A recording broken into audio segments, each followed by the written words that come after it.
शुभ संध्या सभी देखने वाले श्रोताओं को। तो दोस्तों, आज के वीडियो में आपके सामने मैं ये लाया हूँ नर्सरी से बेलपत्र का पौधा, जो कि काफ़ी शुभ माना जाता है और भगवान शिव जी का सबसे प्रिय पौधा माना जाता है। दोस्तों, पुरानी कथाओं के अनुसार या फिर हिंदू शास्त्रों के अनुसार ये मान्यता है कि अगर आप बेलपत्र का जो पत्र है भगवान शिव जी के लिंग पे चढ़ाते हैं तो आपको जो है वो हर मनोकामना आपकी पूर्ण होगी और हर आपकी इच्छा है जो वो फुलफ़िल होगी। जी हाँ, हालांकि हमने इस बाबर्त से इस पौधे को नहीं लाया था। हमने इस बाबर्त से इस पौधे को लाया था क्योंकि इसका आयुर्वेदिक के अनुसार और बहुत ही कारण है इसके पीछे। जैसे कि इसके बेल का फल जो होता है वो गर्मियों में उसका शरबत पीने के लिए वो काफ़ी गुणकारी होता है और साथ ही साथ में वो हमारे सेहत के लिए बड़ा ही गुणकारी होता है। उसके साथ साथ दोस्तों, अगर शास्त्रों की माने या वास्तु शास्त्रों की बात करें तो कहते हैं कि अगर बेल पत्र का जीवन में अपने जीवन काल में जब तक आप जीवंत हैं वहाँ चलते एक पौधा बेलपत्र का जो है वो ज़रूर लगाएं, क्योंकि कहते हैं कि बेलपत्र का एक पौधा जब भी आप लगाते हैं तो उन पौधे से जो भी पत्ते तोड़ के भगवान शिव जी को चढ़ाता है तो उसका पुण्य का कुछ भाग जो है वो आपके भाग्य में भी जो है वो ऐड ऑन होता है। तो हालांकि बागवानी करने वाला या फिर जो प्रकृति को प्रेम करने वाला मनुष्य हो, कोई भी हो, वो पौधे तो सब जो है वो उनकी अपनी अपनी मान्यता होती है। कोई भी प्लांट ऐसा नहीं है जिसका कोई अपने गुण नहीं है। तो इसलिए इसके गुण हालांकि किसी के थोड़े ज़्यादा हो सकते हैं तो किसी के थोड़े कम हो सकते हैं। तो ये बेल का पौधा मुझे हालांकि 110 का बोल रहा था और मुझे उन्होंने 100 का दिया नर्सरी से। तो हालांकि पौधा जो था कम से कम 15-20 दिन पहले ला के रखा था, तो थोड़ा सा इसका जो कंडीशन है थोड़ा सा वो हेल्थ ख़राब होने लगी है इसकी। तो कोशिश करते हैं फटाफट इसकी रिपोर्टिंग करें क्योंकि इसको अपना घर जो है वो मिले, क्योंकि इसका असली स्थान जो है वो आपको बताते चले। तो हम कोशिश कर रहे हैं कि इसको अपने गाँव में जाकर वहाँ पे खेत में लगाएं ताकि इसको खुली हवा और वहाँ पे काफ़ी बड़ा पौधा होता है और वहाँ पे इसको खुली जो वातावरण और बहुत सारी स्पेस जो है वो मिले। तो तब तक जब तक गांव जाना होता है तब तक हम इसको कहीं ना कहीं गमले में शिफ्ट करना पड़ेगा। अदरवाइज़ आप देख पा रहे हैं पत्तियाँ इसकी हल्की हल्की येलो पड़ना शुरू हो गई हैं। तो इसकी हेल्थ को लेकर हम काफ़ी चिंतित हो गए। तो हमने सोचा जब तक जाना नहीं होता तब तक हमें किसी किसी गमले में इसको शिफ्ट कर देते हैं। तो साथ ही साथ में अगर हो सके तो अपने घर में भी आप इसको ग्रो कर सकते हो। इसमें कोई दो राय नहीं है कि ज़रूर नहीं है कि आपको किसी खुली हवा या वहाँ ही आपको इसको ग्रो करना है। तो चलिए, इसको आज हम करेंगे रिपोर्टिंग और इसको देंगे आज नया घर। और घर देने के लिए जैसे कि बताया गमला हमारे पास हमने जैसे कि पीछे थोड़े दिनों जो है बैम्बू बाम की ट्रांसप्लांटेशन की थी, उसको मल्टीप्लाई करके बहुत सारे पौधे बनाए थे। तो दोस्तों आपको बताना चले 10 पौधे बनाए थे, 10 में से जो है 6 पौधे जो हैं वो ग्रो कर गए हैं और उसमें से 4 पौधे ऐसे थे जो कि डाई कर गए, जो कि आगे फर्दर जो है वो ग्रो नहीं कर पाए। तो उन्हीं में से एक गमला जो है हमारे पास पुराना पड़ा हुआ, उसी को हम जो है खाली करेंगे और उसी के अंदर हम जो अपना सॉयल मिक्सचर है वो बनाकर तो उसी में आज शिफ्ट करने वाले हैं। तो कोशिश करेंगे कि हर जो एक एक्टिविटी है वो आपके साथ रिकॉर्ड करके आपके साथ शेयर करेंगे और साथ ही साथ में आपको पता भी चल जाएगा कि इसका मिक्सचर जो है वो किस प्रकार का होना चाहिए। जैसे कि आपको मालूम होगा कि हर पौधे का जो मिक्सचर होता है उसमें ऑलमोस्ट 99% ऐसा होता है कि उसको वेल ड्रेन मिक्सचर ही पसंद होता है। तो हम भी कुछ इस ऐसा ही एक मिक्सचर तैयार करेंगे। तो चलिए, सबसे पहले हम ले लेते हैं एक अपना बाउल, जो कि हमारे साथ काफ़ी देर से हमारा साथ दे रहा है। जे पिछले 4 साल से हमने इसको ला के रखा था, तब से हम इसी के अंदर छोटा मोटा मिक्सचर जो है वो तैयार कर लेते हैं। अगर बड़े मिक्सचर की बात हो तो फिर हमें शीट जो है वो सेट करने पड़ती है। हालांकि संध्या का समय है, थोड़ा सा मस्किटो का जहाँ काफ़ी दिक्कत आ रहा है। तो चलिए, सबसे पहले थोड़ा सा मेरे पास जो आने मिक्सचर बनाने के लिए लिया है उसमें मेरे पास थोड़ा सा ये गेहूं का हस्क जो मैंने काफ़ी देर से रखा था संभाल के, ये गांव से लाया था। और हालांकि शहर में मिलना थोड़ा सा इसका दिक्कत आती है, तो हालांकि गाड़ी वाली दुकान पे मिल सकता है। तो ये एक अच्छा इसमें एयर ट्रैवल करने के लिए काफ़ी ये एक लाभदायक होता है। तो थोड़ा सा हम इसके अंदर जो ये वाला जो है डाल लेंगे। और ये गेहूं का हस्क है दोस्तों। तो उसके अलावा थोड़ा सा हम जो है वो गाय का गोबर डाल लेंगे, जिसको हम काऊ डंग भी कहते हैं। तो ये भी मैंने ला के रखा हुआ था। तो बागवानी करने वाले को तो वैसे ये सारी चीज़ें जो है उसके पास अवेलेबल होनी चाहिए, क्योंकि पता नहीं होता कब ज़रूरत पड़ जाए। तो एक इन्वेंट्री स्टॉक जो है वो रखना पड़ता अपने पास। तो थोड़ा सा मैंने ले लिया है काऊ डंग का गोबर, और थोड़ा सा मेरे पास है बर्मी कंपोस्ट। ये आप देख पा रहे होंगे, ये बर्मी कंपोस्ट आ गया। और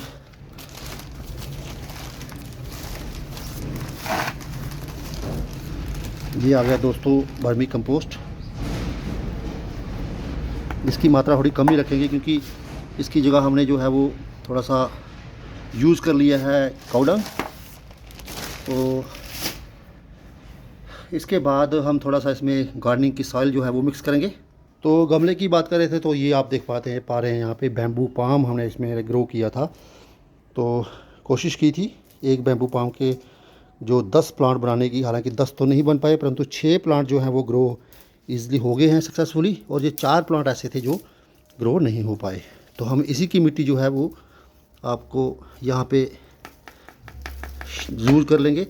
आप देख पा रहे हैं दोस्तों, ये इसकी जड़ जो है वो डेवलप इसलिए नहीं हुआ।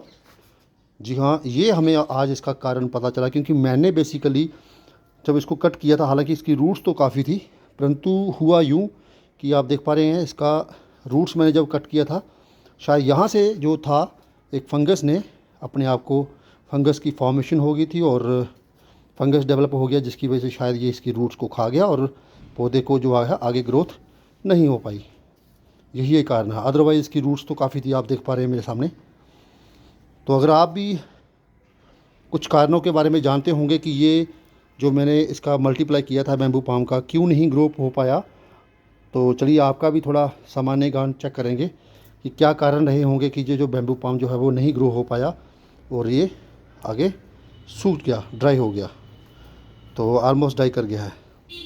चलिए खुशी की बात ये है कि 6 पौधे हमारे फिर भी सक्सेसफुली जो हैं ग्रो हो गए हैं, और उसमें नई पत्तियां भी आना शुरू हो गई हैं। उसके ऊपर हम एक अलग से वीडियो बनाएंगे। तो फिलहाल हमें चाहिए सॉइल का मिक्सचर, तो मैं इसी गमले का मिक्सचर जो है वो उसके अंदर जो है ऐड ऑन कर लूँगा। तो पौधे को हम रखेंगे दोस्तों, कोई भी पौधा हो जब वो ख़राब हो जाता है तो हम उसको फेंकते नहीं हैं, उसका भी यूज़ कर ही लेते हैं, क्योंकि छोटे छोटे पीसेस उसके कट करके तो उसको हम जो है वो या तो मल्चिंग के लिए इस्तेमाल कर लेते हैं, और या फिर उसको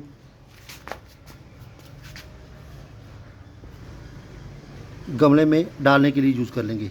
तो ये देख पा रहे हैं दोस्तों आप, मिट्टी गमले की काफ़ी ड्राई हो चुकी है, और इसको मैं इसके अंदर डाल के मिक्सचर करके एक अच्छा सा, हालांकि बहुत बढ़िया मिक्सचर तैयार किया था इसका भी हमने, आप देख पा रहे हैं काफ़ी वेल ड्रेनेज था, परंतु यहाँ से ये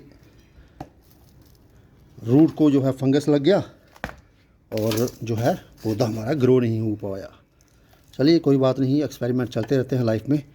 जब हम गलती नहीं करेंगे या फिर गलती के कुछ सीखेंगे नहीं, तब तक जो है आगे हम बढ़ नहीं पाएंगे, चाहे वो हमारी ज़िंदगी की भागदौड़ में हो या फिर बागवानी की यात्रा में हो। तो चलिए ये यहाँ पे हम इसको थोड़ा सा कर लेंगे इसके अंदर। मैं कोशिश करूँगा पूरे गमले को ही इसके अंदर जो है वो डाल देंगे। ये देखिए आप, काफ़ी अच्छा मिक्सचर जो था वो बन गया था, और ये देखिए ये नीचे मैंने एक वो रखा था ड्रेनेज होल के अंदर, हालांकि ड्रेनेज होल मैंने थोड़ा काफ़ी बड़ा कर दिया था, क्योंकि जो है एयर को ट्रैवल करने में जो है वो आसानी हो जाती है, और पानी की निकासी के लिए ये काफ़ी ज़रूरी होता है। तो चलिए फ़िलहाल मैं इसको दोबारा से यहाँ पे शिफ्ट करने जा रहा हूँ, और यहाँ पे मिट्टी का थोड़ा सा मिक्सचर जो है वो इसको मिक्स कर लूँगा।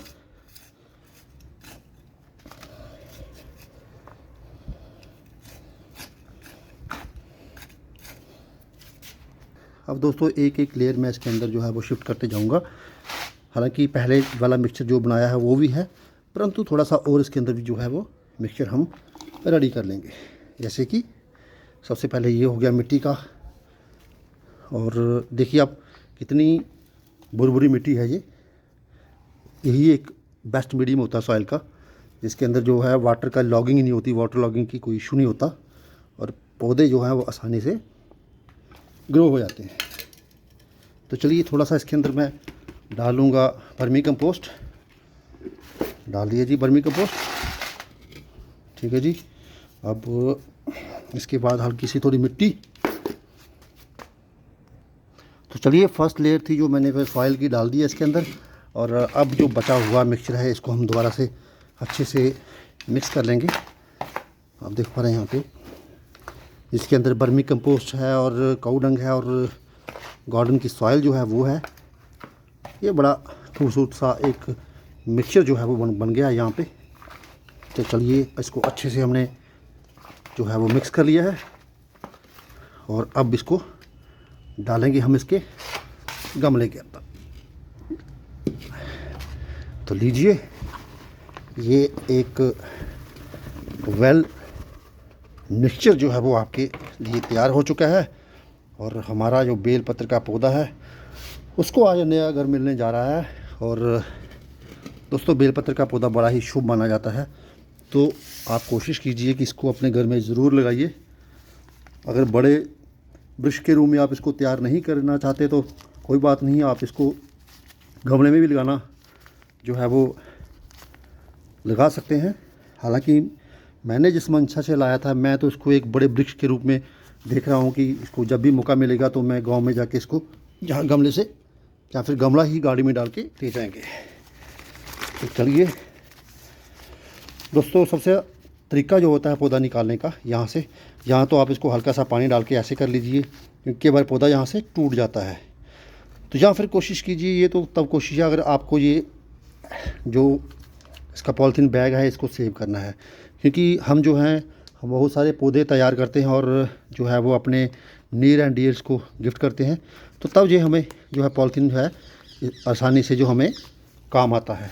तो इसलिए हमको सारी कोशिश होती है कि ये पॉलीथीन जो है वो जो सेव हो जाए, जिसके लिए हम थोड़ा सा इसको हल्का सा यहाँ पे इस तरह से करते हैं। हालांकि चाहे तो हम इसको यहाँ से रेज़र की हेल्प से कट भी कर सकते हैं, परंतु रीयूज़ रीसाइकिल जैसे कि हमने बताया उस पर हम काफ़ी विश्वास करते हैं।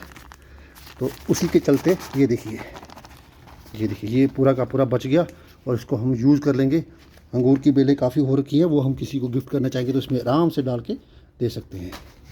दोस्तों ये रहा पौधा, देखिए आप कंडीशन इसकी।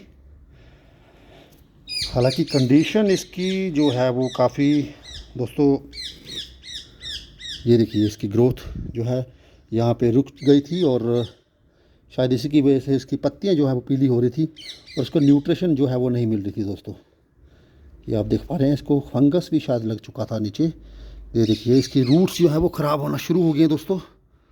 तो इसलिए अब जो है हम इसको कोशिश करेंगे जो फटाफट इसको नया कर देने की। ये लीजिए, इसको पानी देंगे और इसको यहाँ पे हल्का सा थोड़ा सा ये कर दीजिए, और मिट्टी जो है दोस्तों दोबारा से हल्की सी डाल देंगे। चलिए, तो ये रहा हमारा आज का वीडियो रिपोर्टिंग का बेलपत्र का पौधा जो है उसको अपना घर मिल चुका है। अब देखते हैं कुछ दिन के बाद इसका अपडेट दिखाएंगे कैसे हरा भरा हो जाएगा और एकदम से हेल्दी प्लांट जो है वो हो जाएगा। दोस्तों थोड़ा सा वर्मी कंपोस्ट जो है वो हम इसके ऊपर से डाल देंगे, जी हाँ, ताकि थोड़ा सा इसको जो है कहते हैं, इसको काला सोना भी कहते हैं दोस्तों वर्मी कंपोस्ट को। ये केंचुओं की खाद होती है, बहुत ही सबसे best form of the fertiliser माना जाता है, एकदम से ऑर्गेनिक तरीके से। तो चलिए अब बारी आ गई है पानी देने की। तो चलिए दोस्तों, ये रहा हमारा बेलपत्र का पौधा, और ये दे दिया हमने इसको पानी। फर्स्ट टाइम जो वाटरिंग होती है इसको अच्छे से वाटरिंग दे देना, कम से कम 1 लीटर पानी की, ताकि जो नीचे तक जो मॉइस्चर है वो बरकरार हो जाए। तो दोस्तों ये रहा आज का वीडियो। आशा करते हैं आपको ये हमारा बेलपत्र का रिपोर्टिंग का वीडियो पसंद आया होगा। कमेंट सेक्शन में जाके अपने विचार, अपने सजेशन जो है वो ज़रूर हमें, सुझाव जो है हमें दीजिएगा। हमें दीजिए इजाज़त, तब तक के लिए फिर से हाज़िर होंगे कि नई वीडियो नए विषय के साथ। जय महादेव।